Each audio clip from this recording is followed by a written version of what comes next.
Bonsoir tout le monde, merci beaucoup de m'accueillir dans cette présentation et merci à Novo Nordisk pour son invitation. Comme vous voyez sur cette première image, je suis diabétologue endocrinologue travaillant en Suisse et j'ai le plaisir de partager avec vous un petit moment d'échange sur la nouvelle génération d'insuline et quelles sont les valeurs ajoutées dans l'algorithme du traitement pour le patient diabétique. Avant de rentrer dans le vif du sujet, un peu d'historique dans les 100 ans de la découverte de l'insuline, que tant est utile dans notre travail au quotidien. Quelle était l'évolution depuis sa découverte en 1921 avec le prix Nobel qui s'en est suivi et l'heure actuelle, l'utilisation courante en 2021. En 1923, il y avait la commercialisation de la première insuline en utilisation thérapeutique. Il a fallu attendre jusqu'à 1940 pour avoir des insulines qui permettaient de couvrir un peu plus sur la longueur avec l'NPH, qui est d'ailleurs une insuline toujours d'actualité, toujours utilisée dans notre pratique. En 1980, les premières insulines humaines ont vu le jour. Et puis à partir du début des années 2000, les différentes analogues de l'insuline humaine de différentes générations ont commencé à apparaître. Et c'est justement l'évolution de ces analogues que nous avons la chance d'utiliser aujourd'hui en 2021 qui nous intéresse et qui sont des analogues de longue durée d'action qui nous permettent d'attendre plus que les cibles thérapeutiques de réduction de l'hémoglobine glyquée. Elles vont un peu au-delà. Permettez-moi une petite parenthèse à propos des cibles sur ce tableau que sans doute vous connaissez autant que moi, qui porte en plus de l'ingrédient hémoglobine glyquée que nous connaissons et nous utilisons dans l'évaluation de nos patients diabétiques, le timing range, le tir comme nouvelle cible thérapeutique, c'est-à-dire que nous souhaitons que nos patients, pour pouvoir objectiver un bon contrôle glycémique, puissent se retrouver à plus de 70% à l'intérieur d'une cible, d'un range de glycémie satisfaisant. C'est-à-dire avoir une variabilité glycémique pas trop importante qu'avec l'hémoglobine glyquée, nous ne pouvons pas évaluer. Et c'est là que les nouvelles insulines vont nous apporter sans doute une marche en plus par rapport au traitement dont on a disposé jusqu'à ce jour. Mais pour rentrer dans les objectifs, il faut qu'on puisse surmonter passablement de défis. Et dans les défis, j'identifie l'inertie thérapeutique, l'adhésion thérapeutique, donc l'inertie thérapeutique qui fait appel plus à notre intervention, à notre travail, à notre prise de décision, l'adhésion thérapeutique qui est plus de la responsabilité du ressort du patient, et puis il y a une part qui est liée au profil lui-même du traitement médicamenteux que nous avons choisi. Pour ce qui est de l'impact de l'inertie thérapeutique, cette étude qui a porté sur presque 10 ans d'observation nous montre que très souvent, trop souvent, nous avons tendance à procrastiner de l'intensification du traitement chez nos patients. Comme vous pouvez voir, plus de la moitié des patients qui ont été suivis dans cette période présentaient une hémoglobine glyquée supérieure à 7%, mais il fallait attendre 5 ans au moins pour qu'une insulinothérapie soit initiée et une intensification des résultats, une amélioration des résultats de l'hémoglobine glyquée soit obtenue. Donc pensons aussi que dans notre pratique, il faut être un peu plus proactif et ne pas rentrer dans l'inertie de prescription. De l'autre côté, cette autre étude qui a porté plutôt sur un algorithme mathématique d'évaluation de qu'est-ce que se passe-t-il sur l'hémoglobine glyquée si mon patient oublie 2 injections d'insuline basale par semaine. Ce qu'on va obtenir, c'est un incrément, une augmentation de 0,2 à 0,3% de l'hémoglobine glyquée. Sur un trimestre, imaginez ça, reporté sur plusieurs trimestres et sur plusieurs années, combien nous allons perdre de qualité dans l'équilibre métabolique de notre patient. Et puis, autre aspect important, c'est l'impact de la qualité du traitement que nous allons prescrire, l'impact du profil médicamenteux que nous choisissons. Cette étude qui date maintenant d'il y a longtemps, mais qui est toujours pertinente et très pointue, nous montre les profils de 3 insulines que vous connaissez bien, l'NPH, la glargine et la détémir, et leur variabilité entre individuels, c'est-à-dire les différents tracés que vous pouvez observer nous montrent que chez un même patient, à même dosage d'insuline, nous pouvons obtenir des effets complètement différents, une cinétique complètement différente, inhérente à la particularité de l'insuline elle-même, très marquée avec l'NPH, 68% de variabilité, c'est-à-dire que je donne 20 unités à mon patient. Aujourd'hui, il aura l'effet peut-être de 5, demain de 20, après-demain de 15, donc j'aurai des profils glycémiques très variables d'un jour à l'autre. Au milieu, vous voyez en violet la variabilité relative à l'insuline glargine, qui reste quand même de 48%, et l'insuline détémir, qui commence à montrer déjà un profil plus plat et une reproductivité du profil glycémique avec une variabilité qui s'élève à 27%. Ces éléments-là, pour moi, sont absolument importants dans le choix d'une insuline, parce que dans le choix d'une insuline idéale, c'est un peu comme, pour moi, la petite robe noire qui est toujours parfaite chez n'importe quelle femme et que nous toutes, les messieurs se sentiront moins concernés, nous toutes avons dans notre placard, parce qu'elle est toujours parfaite. Elle possède, elle a des caractéristiques d'une insuline basale idéale, c'est-à-dire ce que nous recherchons dans une insuline basale idéale, c'est un profil d'action physiologique plat, de la moindre variabilité possible, un faible risque d'hypoglycémie qui se rapporte justement à la variabilité, une longue durée d'action pour que notre patient puisse bénéficier d'une injection quotidienne et pas d'une complexité du traitement, un effet métabolique prévisible et pas variable, encore une fois, et une grande flexibilité pour la vie du patient qui nous permettrait de faire face à ces difficultés d'adhésion thérapeutique. Donc voilà un peu les caractéristiques rêvées et en quoi l'insuline degludec va peut-être répondre à ces critères souhaités.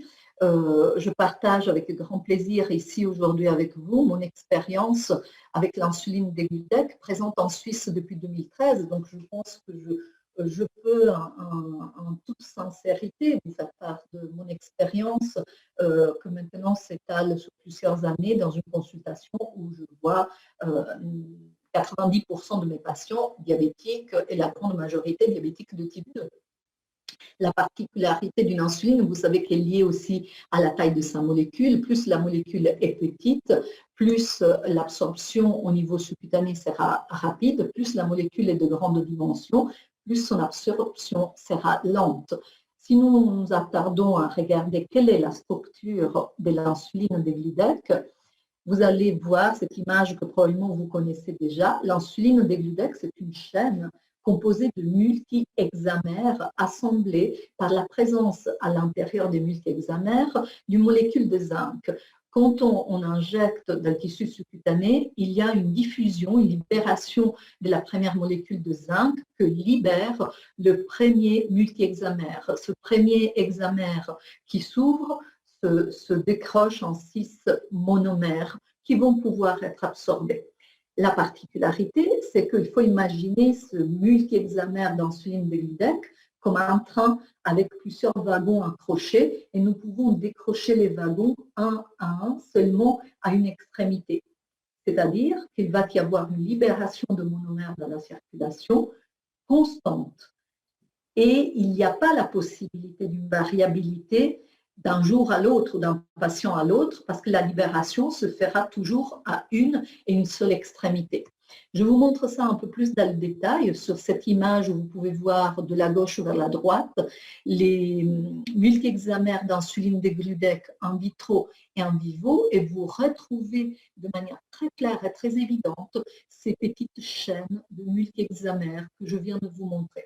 Par contre, si vous regardez sur la droite le tableau A avec les précipités d'insuline glargine et le tableau B avec les cristaux d'NPH, c'est important d'observer qu'il n'y a pas une linéarité et un cristal par structure, comme vous pouvez bien le visualiser, offre plusieurs facettes. Donc, cette libération des éléments simples de l'insuline lente va se faire dans le contexte d'un cristal à une vitesse qui est très variable selon combien de facettes sont exposées, d'où la différence de pourcentage de variabilité entre une insuline très plate comme la Degludec, une insuline lente comme la glargine qui garde une variabilité à 48% et une insuline intermédiaire comme l'NPH avec sa variabilité à 68%.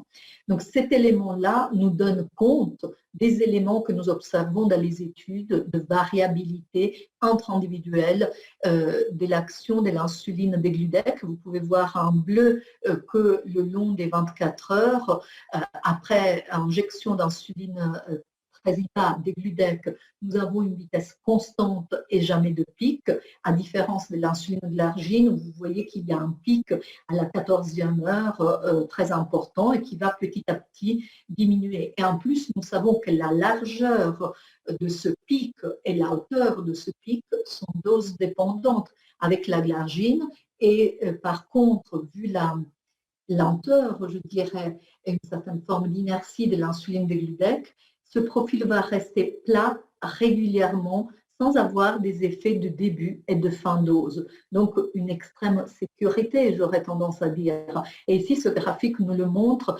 en voyant dans les trois couleurs du bleu ciel, bleu foncé et bleu turquoise, des dosages différents d'insuline. Et malgré les doses différentes, le profil d'action reste toujours essentiellement le même. La particularité qui permet ce côté plat sans effet de début et de fin de dose est liée aussi à la demi-vie de l'insuline Degludec que vous voyez dans ce dernier tableau est presque double de la demi-vie de l'insuline glargine en comparaison. Donc on va au-delà même des 24 heures. Cette spécificité de l'insuline Degludec de dépasser les 24 heures permet à notre patient d'injecter tous les jours sa dose prévue d'insuline sans pour autant jamais avoir cet effet de fin de dose, pour autant qu'il reste dans une période de plus ou moins 3 heures, les études de flexibilité nous l'ont montré, plus ou moins 3 heures par rapport à l'heure établie. Si mon patient a décidé de faire son insuline à 20 heures, qu'il la fasse de temps en temps 3 heures avant ou 3 heures après, il obtiendra le même effet. On n'aura pas de variabilité, on n'aura pas plus d'hypoglycémie ou plus d'hyperglycémie. Et si mon patient, par praticité, souhaite injecter son insuline le matin avant son petit déjeuner, ou il travaille beaucoup la journée, il préfère le faire en rentrant chez lui, une fois que nous avons instauré l'insuline Tresiba, que nous avons dépassé la période de 2-3 jours pour atteindre l'état d'équilibre, le steady state, après on reste ultra stable. Donc laissons aussi cette liberté aux patients qui sont très impliqués dans le choix du traitement quand on lui dit je vous propose de démarrer une insuline, je vous propose de faire qu'une injection par jour et en plus dites-moi à quel moment ça vous dérangerait le moins. Déjà, on gagne, je pense, 50% de l'adhésion thérapeutique de la part du patient qui est directement acteur avec nous. Autre élément important à souligner, c'est que l'insuline Degludec a fait l'objet d'études de sécurité cardiovasculaire, qui ont prouvé déjà la non-infériorité par rapport à la glargine, qu'elle-même avait fait l'objet d'une autre étude précédemment, l'étude d'origine de sécurité cardiovasculaire, donc le comparateur est déjà reconnu. L'insuline Degludec a confirmé aussi sa sécurité cardiovasculaire et dans cette étude, on est allé au-delà de la sécurité cardiovasculaire parce qu'elle a montré par rapport au comparateur glargine d'avoir un pourcentage de 40% inférieur pour ce qui concerne la survenue d'hypoglycémie sévère et 53% en moins d'hypoglycémie sévère nocturne. Donc, encore une fois, la sécurité pour le patient est extrêmement élevée. À propos du partage de mon expérience, j'ai souhaité partager avec vous l'histoire de ma première expérience avec l'insuline Tresiba. Donc, c'est une histoire qui remonte à 2013 d'une patiente de 1956, donc relativement jeune, d'âge moyen par rapport aux patients diabétiques de type 2. en bonne santé habituelle, sans obésité importante, connue pour une hypertension.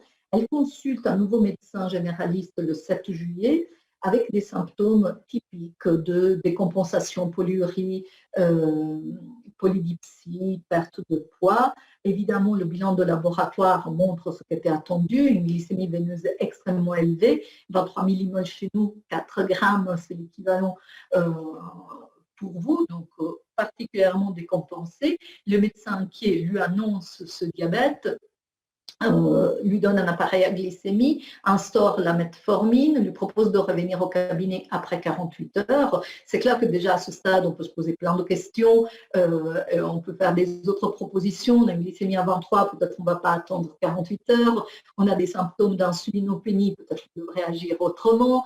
Mais voilà la situation telle qu'elle s'est passée. 48 heures plus tard, le résultat ne nous surprendra pas. Son hémoglobine glycée est de 13%, cohérente avec ses glycémies. La metformine n'a obtenu aucun bénéfice sur une glucotoxicité telle qu'elle avait cette dame. Et en plus, la patiente a mal toléré la metformine. Dans la matinée même, la patiente est amenée à mon cabinet où, évidemment, un traitement d'insuline est instauré. À ce moment, j'avais à disposition comme nouvelle insuline, l'insuline Tresiba. Ça me semblait très important et très utile comme initiation du traitement chez un patient insulino-naïf d'avoir certains éléments. Ne pas l'exposer au risque d'hypoglycémie, lui donner un traitement simple et l'impliquer dans ce choix dont je vous parlais tout à l'heure. Ça n'a pas tardé, l'effet s'est fait voir très rapidement, amélioration rapide de l'état général de la patiente, une quasi-normalisation de ses glycémies avec une hémoglobine glycée indicative, parce que là, nous n'avons pas les 3 mois souhaités, à 7,7. Ce que je peux vous raconter comme catamnèse, c'est que je suis toujours en 2021 cette même patiente qui va toujours bien et qui a toujours son injection d'insuline Tresiba avec des hémoglobines glycées inférieures à 7%. Elle se porte très bien. Donc, voilà un peu quelle était mon expérience. Je n'ai volontairement pas mis de dose d'insuline prescrite à cette patiente pour vous montrer ce tableau d'initiation de l'insuline Degludec avec le patient diabétique de type 2. Ce qui est recommandé, c'est une initiation en 10 unités avec un schéma de titration très rapide sur la glycémie capillaire matinale. On fixe un objectif pertinent par rapport à notre patient. Chez ma patiente, je fixais un objectif inférieur à 8 millimoles à jeun. Et je me permets aussi de donner le schéma de titration au patient en disant chaque semaine, au bout de 3 glycémies matinales qui sont au-dessus de l'objectif, vous augmentez de 2 unités. Vous passez à 12. La semaine suivante, si pas dans l'objectif, vous passerez à 14 et ainsi de suite jusqu'à atteindre rapidement la dose nécessaire pour maintenir un objectif adéquat avec les cibles fixées pour notre patient. Ça, c'est de l'initiation chez un insulino naïf, bien entendu, et c'est une utilisation très sécuritaire, surtout quand on n'a pas peut-être le feeling ou l'expérience avec une nouvelle insuline. Je vous encourage à démarrer avec le schéma tel qu'il est proposé. Les études d'initiation pour les insulines naïfs ne font que souligner les mêmes aspects que j'ai pu observer avec ma patiente et nous encourager à l'utilisation de cette insuline. Ici, vous voyez une étude conduite sur 2 ans, donc très, très conséquente comme donnée.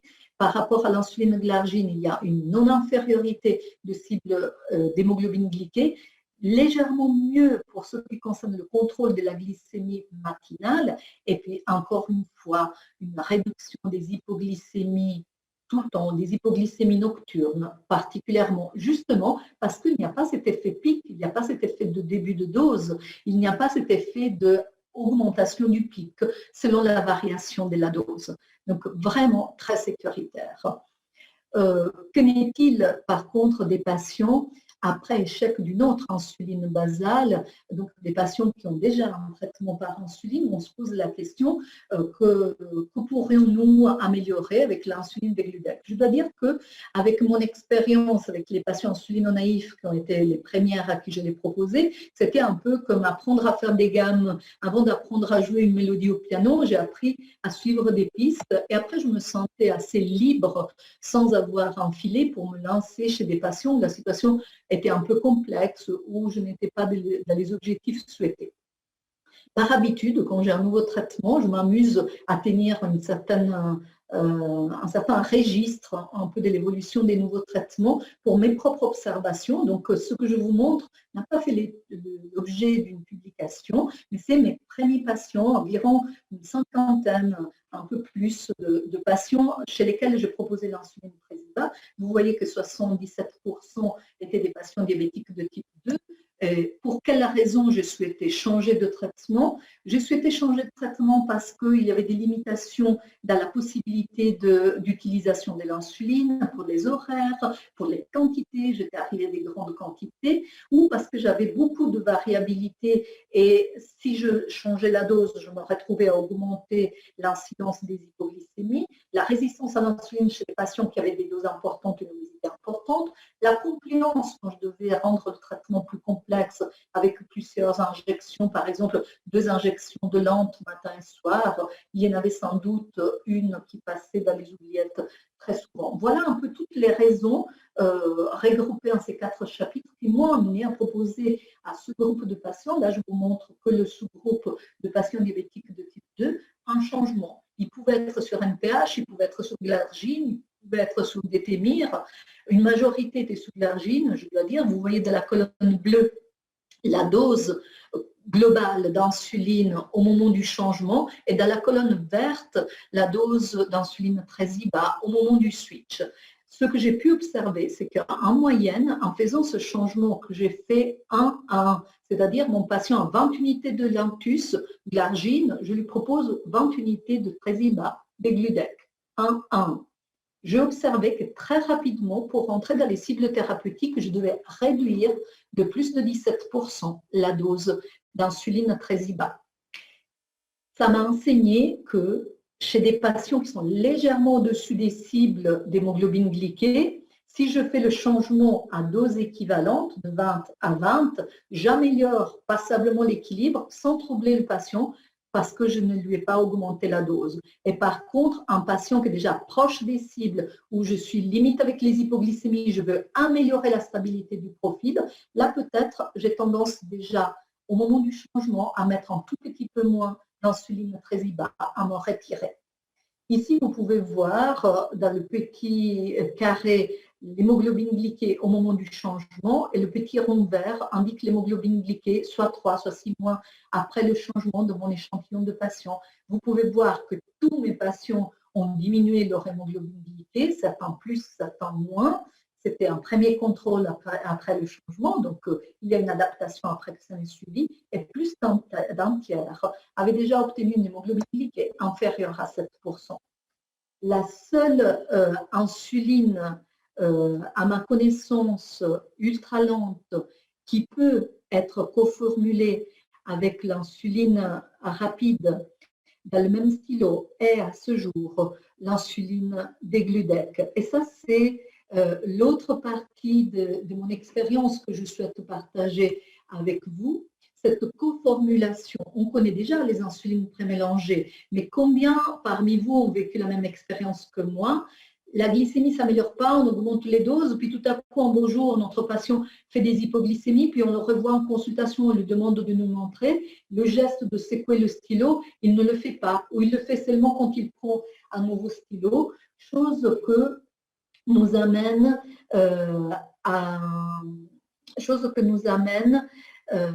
à adapter les doses de manière pas forcément adéquate. Juste pour une question technique, c'est-à-dire c'est une insuline qu'il faut mélanger, les anciennes, pour obtenir son effet. Alors la particularité de l'insuline Arisodeg, c'est que la Degludec et l'Asparte ne se mélangent pas, restent en suspension à l'intérieur de la même insuline. Et une fois qu'on les injecte dans le tissu subcutané, les multi-hexamères d'Aideg, de Degludec, de Tresiba font leur travail lentement et l'insuline Asparte, rapide, fait son travail rapidement, chose qui nous donne, une fois injecté, cette séparation et ce graphique de droite, cette courbe biphasique avec le pic d'insuline rapide comme vous le connaissez avec l'insuline novorapide, et ce tapis de fond extrêmement plat, mais l'insuline très bas. Donc, on rentre dans une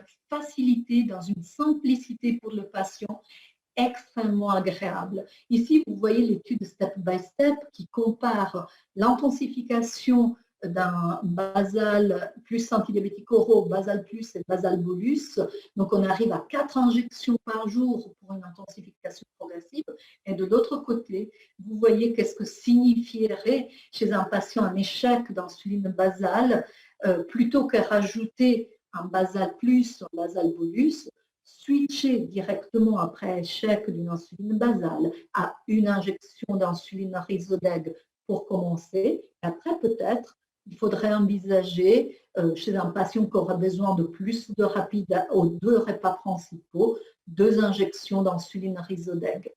Je partage encore une fois avec vous les résultats de cette étude qui montrent les mêmes choses qu'on a pu voir pour la Degludec toute seule. Et là, il faut penser que c'est glargine plus asparte, donc basal bolus ou basal plus, et Degludec toute seule.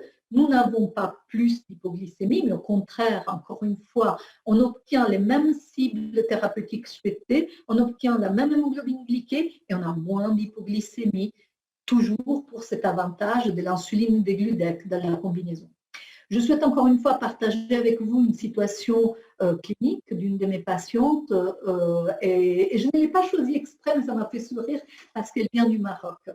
C'est une femme de 55 ans, de formation elle est aide-soignante, diabétique de type 2 depuis longtemps, dans le contexte d'un syndrome métabolique et d'un surpoids. Pas de maladie cardiovasculaire connue. Elle est traitée par insuline glargine, 54 unités, qui fait vraiment déjà une belle quantité, associée à un antidiabétique oral. Et vous voyez que son hémoglobine glyquée est de 9,3. C'est une patiente qui s'applique bien, qui a beaucoup de volonté d'améliorer son alimentation, d'améliorer son activité au quotidien. Donc, je ne peux pas dire que c'est une patiente qui n'est pas assidue à ses rendez-vous et à son suivi. Donc, je n'ai pas ici à vous montrer son profil glycémique, malheureusement, du moment où l'hémoglobine glyquée a été à 9,3, mais elle a tendance à faire un repas principal au cours de la journée, puis un petit repas, un petit quelque chose en fin de journée. Je propose à cette patiente de changer d'insuline et de passer à l'insuline Ryzodeg. Je n'ai pas fait un changement une unité, un switch 1 à 1 parce qu'il y a la part d'insuline rapide. Donc, j'étais un peu, j'ai réduit un peu. Au départ, j'ai commencé avec 50 unités. Très rapidement, son profil glycémique s'est amélioré. Là, nous sommes à 44 unités associées à la metformine seule, pas au jeûne humain. Vous voyez ici un enregistrement de la glycémie en continu. Je ne sais pas si vous êtes familiarisé avec ce type d'outils, j'imagine que oui, mais on peut voir par rapport à ma slide de départ que 91% du temps, cette patiente elle est dans les cibles thérapeutiques souhaitées, que le pourcentage d'hypoglycémie est extrêmement bas, on a 1% sur 3 mois, que son coefficient de variabilité, donc ce qu'on a vu dans l'étude et que l'enregistrement freestyle libre nous montre, se limite à 25%, donc un coefficient de variabilité extrêmement bas, que l'hémoglobine glyquée estimée est de 6,4, et vous voyez le profil glycémique extrêmement plat. On peut voir le petit pic au repas. Et chose intéressante, la liberté que cette patiente a dans son injection, parce que si elle se lève tôt, elle doit travailler, elle prendra le repas plus tôt. Si elle travaille jusqu'à tard, elle prendra son repas plutôt à 14 heures. Elle déplace l'horaire de son injection entre, je dirais, 11 heures et 14 heures, selon ses besoins. Donc, cette grande flexibilité, tout en gardant un profil parfait. Et je vous rappelle l'absence d'hypoglycémie. Donc, en conclusion, ce que j'espère vous avez pu retenir de ce que j'ai partagé ce soir avec vous, c'est que dans la palette de choix thérapeutiques que nous pouvons offrir à nos patients diabétiques de type 2, aujourd'hui, votre palette s'enrichit de ces 2 autres couleurs, ce vert Tresiba et ce bleu Ryzodeg, pour nous donner beaucoup plus d'outils dans nos choix, être plus proche du profil du patient. Les caractéristiques clés que je retiens de Tresiba, c'est moins de variabilité avec une réduction efficace et sûre de l'hémoglobine glyquée, un profil d'action plat au seed states avec réduction d'hypoglycémie, la longue durée d'action qui permettra d'améliorer la qualité de vie, de soutenir l'adhésion thérapeutique au traitement de la part des patients. Et ce que je retiens pour les caractéristiques clés de l'insuline Ryzodeg, c'est un schéma simple, facile d'utilisation après échec d'une insuline basale, moins d'injections, 1 ou 2 injections selon le nombre de repas principaux de nos patients, beaucoup de flexibilité dans l'utilisation. De Degludec, je dirais que pour moi, cela fut une innovation dans l'arsenal thérapeutique sûre et efficace pour améliorer la prise en charge de mes patients diabétiques de type 2, aussi de type 1, mais de type 2 dans ce sujet, et que je l'utilise encore aujourd'hui comme mon premier choix. Et j'en suis très, très contente et je ne peux que vous encourager à faire vos expériences avec cette même insuline. Merci beaucoup pour votre attention.